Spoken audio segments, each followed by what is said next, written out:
Hello everyone and welcome back to Let's Play Hearts of Iron 4 Millennium Dawn with me, HoI4 and Iran. So I want to start this episode by addressing a couple of the comments that were left on my previous episodes. First of all, I actually had some time to check on the Iranian Navy, and that one perfectly fits with what commenter Davos actually said to me yesterday on one of my videos. Basically what Iran is doing is that they're focusing on submarines and mini submarines which they are using to project power in the Persian Gulf and in the Gulf of Oman, and also probably in the Indian Ocean, though they are quite significantly a green water navy. They are, however, also using a lot of corvettes and frigates with mine-laying capabilities to, in case of a conflict, mine the same areas, the Persian Gulf and the Gulf of Oman, from any possible incursion. They also have a couple of frigates and corvettes with anti-submarine capabilities, so pretty much they're focusing all of their efforts on the defensive of this area.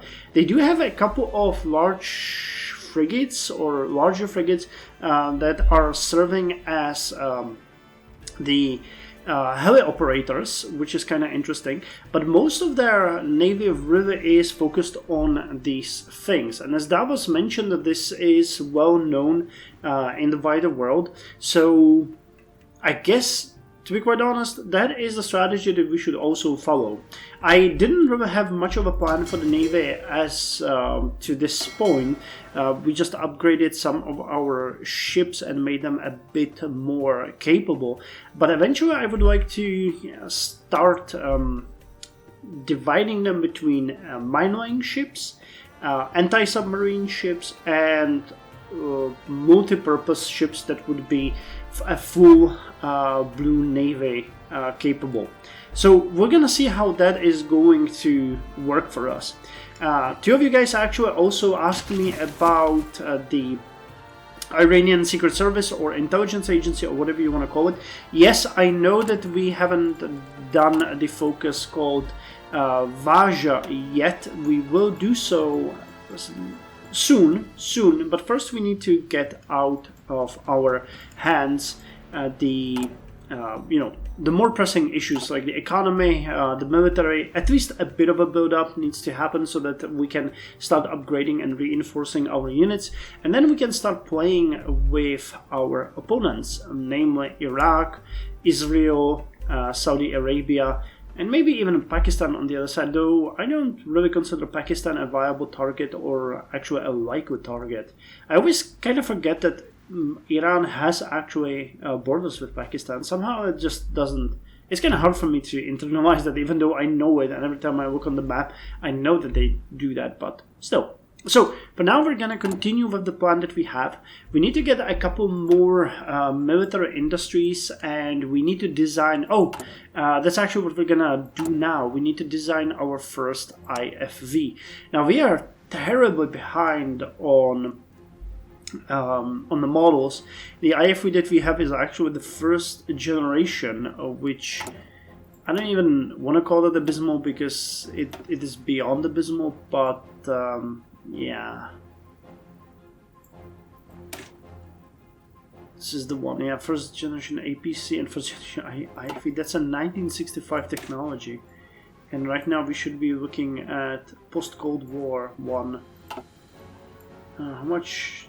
God. Well, I mean, an IFV is better than no IFV, so let's just start designing it and burn a bit of our army experience. So the first generation IFV is something that we are gonna have in stark contrast to the Isfahan that we had before. We're gonna call this one Mao, after the god or Persian god of the night. And this one is going to be offensive, so we need as high breakthrough and soft attack as possible. The hard attack is going to be relegated to the tanks, so this is going to be purely anti-infantry, or maybe even anti-tank. platform, but we'll see, we'll see. So, first of all, we have a wheel suspension here. I'm thinking whether or not we want to have the torsion bar here. Yeah, AFVs don't need to be that fast. Let's put the torsion bar there, and AFV heavy armor. Okay. We'll look at the engine later. Let's check. So we have an autocannon here, which we have equipped. Or a late Cold War anti-tank cannon. Okay, so this is the question that I was talking about. So do we want this one to be an anti-tank or anti-infantry weapon? I think we're gonna go with this one. It's unfortunately much better. How's the Isfahan? Soft attack and hard attack. 4 and 6. Can we put on some machine guns and stuff like that? Okay, we can.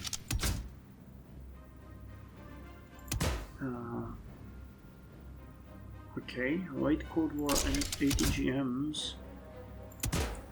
Smoke launchers, spaced armor. Can you put in? No, we can only have one.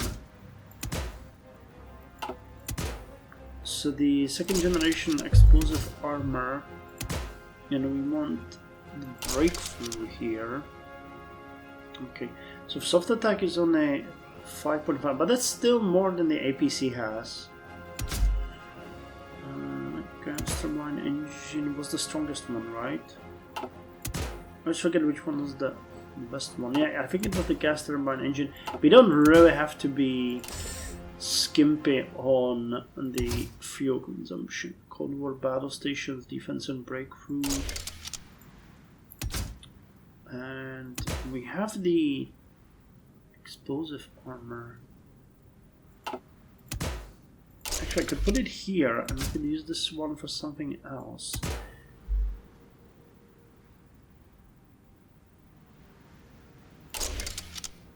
Okay, like this. That would increase our soft attack as well. So we would have a top-mounted machine gun. Hard attack piercing. If we change the top-mounted machine gun with this spaced armor, what would that do? It would give us more armor and a bit more breakthrough and defense. I don't really care about the defense. Breakthrough I do care about, but I think I'll keep the soft attack there. Jesus Christ, the reliability is abysmal. We'll definitely need to have... yeah, this is too low. We need to keep it as high as possible. This is still too low, but unfortunately there's not much we can do. Okay, we'll keep it at this level of reliability, and we'll need to train some goddamn support staff. What the hell is the support battalions? Are there? No, they're not here. Wait, are they here? No, that's armor. This is artillery, naval, warheads, space technology, industrial electronics. Wait, did we... Oh, maybe we can't actually train combat service support. Organization, go back. Do you increase reliability? Helicopter combat, or... Oh, we already have the heavy engineers here, but yeah, okay, so they give the reliability bonus. We could switch them to you guys, which would give us less reliability. Okay, so we have all the extra battalions available. I guess that's good news, but also it isn't. I don't know, we'll have to deal with it. So what's our construction like? Okay, so we have the maximum infrastructure in Tehran, that is just great. We got a project to build 2 more civilian factories, and we're building 2 more office sectors there. I'll take it. Our goal right now should be, and I mean that with all my heart, to actually increase the GDP as fast as possible to $1 trillion so that we unlock the next research slot. I mean, construction is fine and everything, but this is not all that great. And Wolfhard actually mentioned that the DNA research has some pretty nice stuff in it. Base stability, political power, research speed, social spending, stability, health cost. These are not bad, stability and health cost, but... yeah, let's do some of those military thingies. Then we can get a couple of civilian industries, and then we can go through the DNA stuff. We might, in the meantime, put the Vaja in there somewhere to make sure that we can have a bit more information about what our opponents are doing. So, high-level summit held between Turkey and Qatar. Following weeks of backdoor negotiations, Turkish President Bülent Ecevit has arrived in Qatar to meet with his counterpart, Hamad bin Khalifa Al Thani. Many see the summit as the first step towards greater Qatari-Turkish cooperation, possibly heralding a significant change in the geopolitics of the Middle East and a notable increase in Turkey's regional influence. Haha, their influence is gone by 2023. Jesus Christ, ruining an economy of Turkey in less than 10 years. How crazy do you have to be? Again, when we already have the command power again to spend, we actually have a mission in Central Asia. Somalia and Sudan have a serious threat. Training mission to Iraq. Would that give us some kind of... no, it wouldn't. I was hoping it would give us some kind of influence, but no. Recognize Republic of China. Jerusalem. Recognize the Taliban government. Cyprus, Somaliland, Transnistria, Palestine. So, pressure countries who influence to recognize Palestine.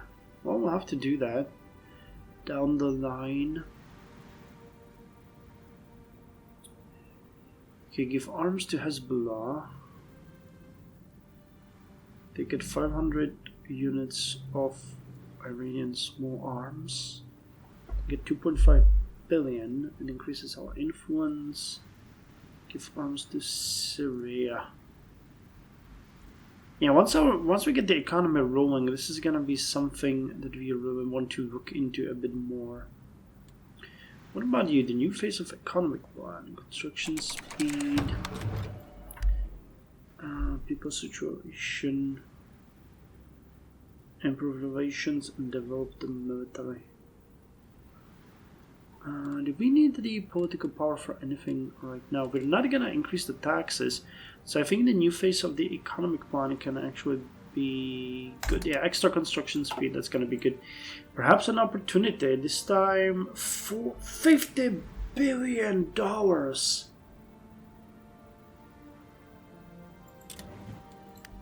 We just can't. We just can't. The corruption increase would be way worse for us.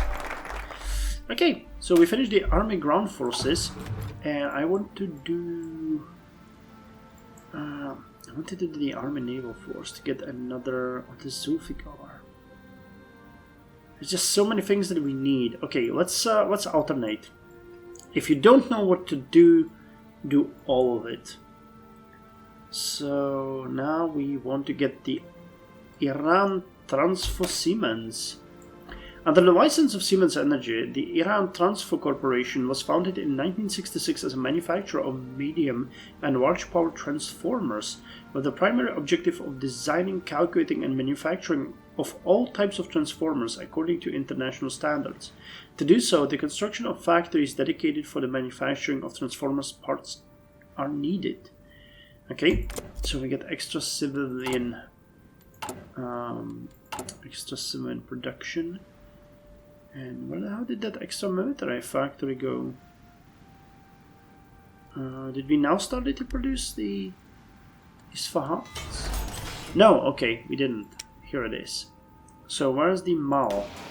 It's here, the beautiful IFV. I mean, it's not great, but it is of purely Iranian origin, or Iranian. I need to work on that. Okay, we'll pay all our debt. It's 30.5%. Interest rate is 3%. Ah, here we go. 9/11.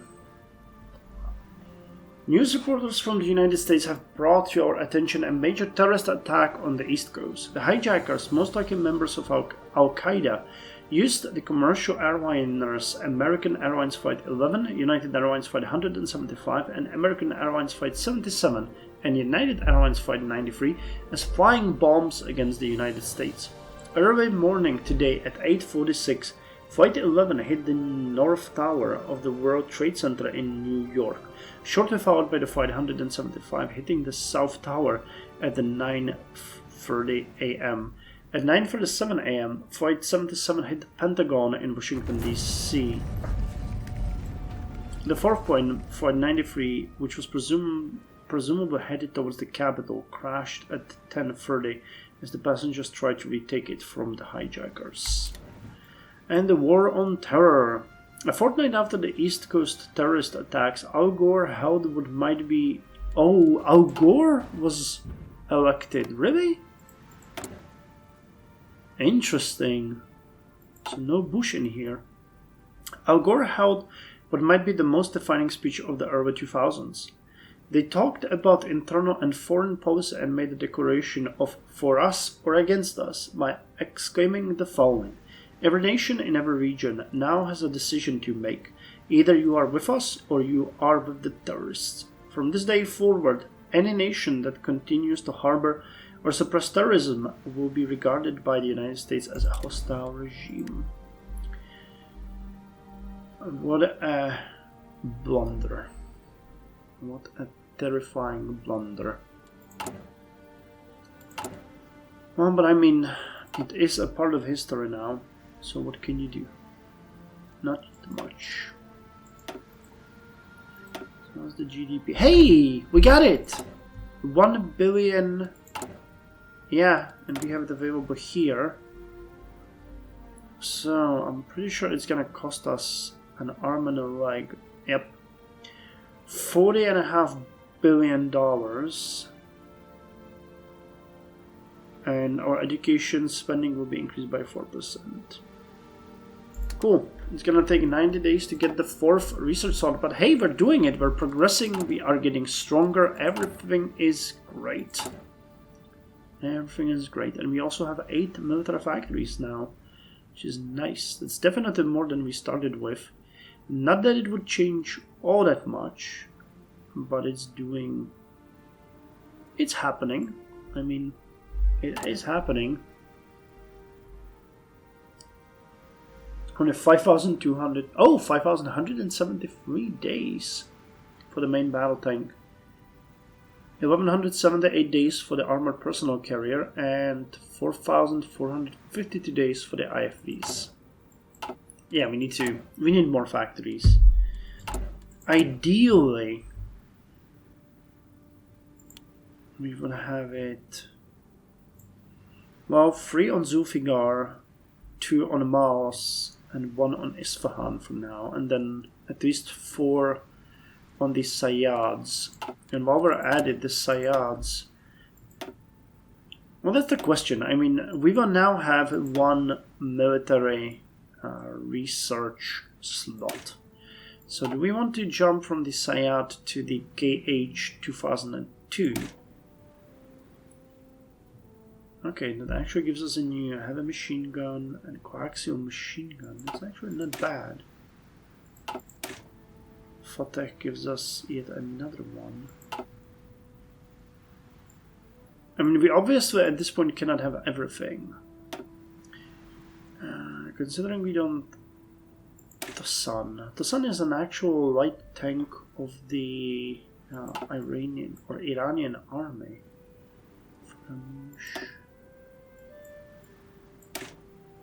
Or we could actually work on our experiments and get a new Cold War AFV.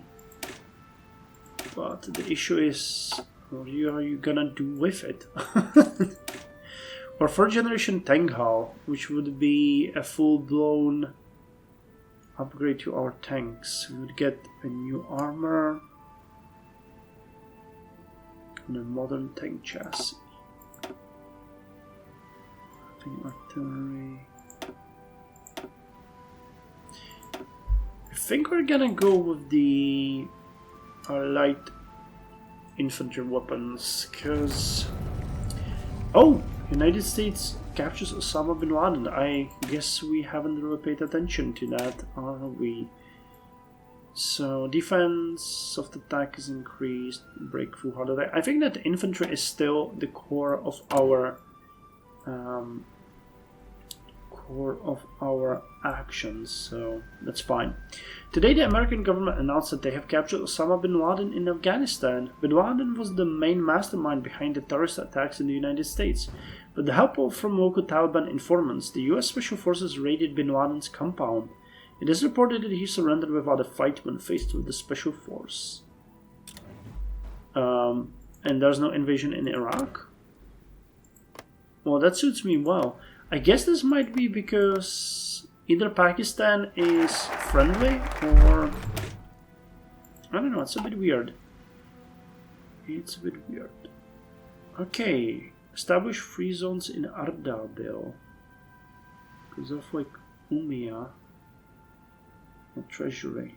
Civilian industry. Okay, do we want this one? Principalists, Armatos, synthetic refinery. We don't need that at all. So you know what? Let's get the Army Air Force at this point. The Islamic Republic of Iran Air Force, IRIAF, is the aviation branch of the Islamic Republic of Iran Army. The IRIAF was heavily involved in the Iran-Iraq War, carrying out major operations, and as a result of 8 years of aerial combat in that conflict, the Air Force has the second highest claimed number of fighter aces in the region, exceeded only by the Israeli Air Force. So, research bonus to all air equipment, and we get an extra military factory. I mean, it would be reasonable to think that we would start manufacturing something, but can manufacture the Mirage? How old is that plane?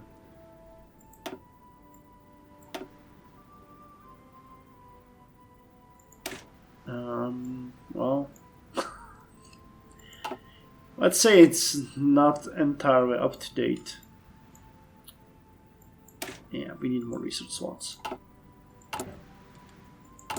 But we could maybe get the helicopters.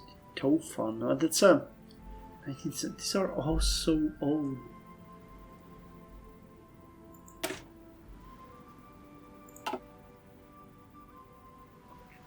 Attack 7. Agility. What can you do? I haven't really done much with the Air Force. So the attack helicopters can do a special... Okay, they can do close air support, naval strike, port strike, and logistic strike. The fact that they can do close air support is actually not bad. Okay, so the Cobras are 1965 aircraft anyway. The American University in Armenia has been renovated. Okay. Now let me see, do we have some of the helicopters? Nope, we deployed all of them. How expensive is a helicopter here? Because I mean, basing our... They would get wrecked by anything. Air attack 47.5, you got 7. But you do have a ability to air superiority. Where's the ground attack? 12.5. So you have way more than the Mirage. So the cutters wouldn't be that bad. They cost 200 to produce. Mao costs 11.15. We're producing 3 per month. So if it's 200, was it 200? Yeah. So you can produce, well, 20 of these. So that's 2 per year pretty much. 2 per year. 2 per year. Well, I mean, why not? Why not? Okay, so we upgraded some of our ships. So let's upgrade you now, the Hamzeh, to Bayandor 2 class, which is going to increase its surface detection, sub-detection, wide attack, wide piercing, anti-ship guided weapons. Yeah, that's a, generally speaking, very good upgrade. We got 13 billion. Okay, well, yeah, I don't think that we are going to jump into manufacturing Air Force at any moment now, because we just, if we added all of our factories on it, then maybe the production of the aircraft would make some sense, but at this point, not anymore. Okay, we can actually choose an army doctrine now, and that is a big question. Interesting proposal. Military industry construction speed 40%, but it can increase corruption. Not interested. I mean, network-centric warfare introduces all aspects of warfare with sophisticated computing networks. Decentralized warfare, by decentralizing command structure and expanding informational warfare into all aspects of society, one can deny the enemy situation awareness and gain local operations advantages. I think that is what we want to do. I mean, arguably, network-centric warfare is better. I know it is. But the decentralized warfare is something that would fit Iran way more. Not the guerrilla warfare, that's for Hezbollah, for an example, but decentralized warfare. Decentralized and asymmetric warfare has been pioneered by Iran and Russia. Well, yeah, here we go. It assumes that a conflict against a network and technologically superior opponent can cripple the command and control structure. The solution has been to transform into a smaller military units with independent decision-making and command structures to remain effective. So let's get it. Planning speed plus 25%. That's actually not bad, though planning is not my forte. Planning is nowhere near my forte. Okay, so the new factor is gonna go to Zulfiqar's, because in no way are we able to actually do anything other than do that. Okay, so with the Army Air Force being done now, we can get another civilian industry here, and then we're gonna go and get an extra dockyard. Sounds like a plan. Sounds like a plan.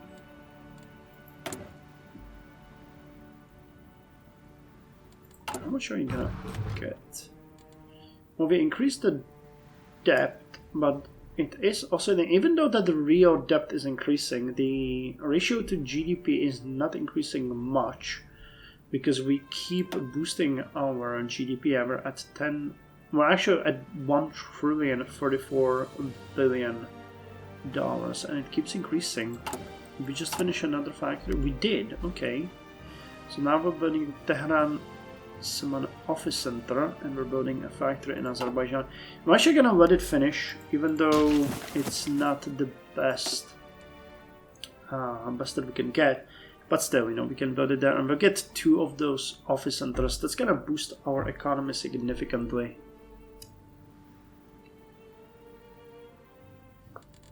And God knows we need that.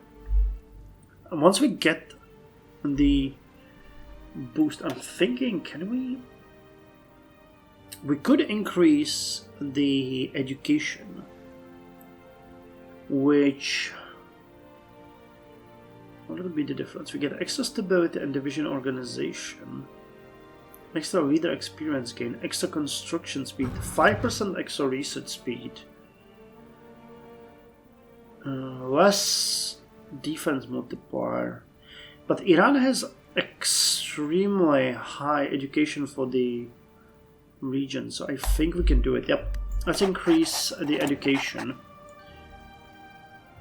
Wait, did that cost money?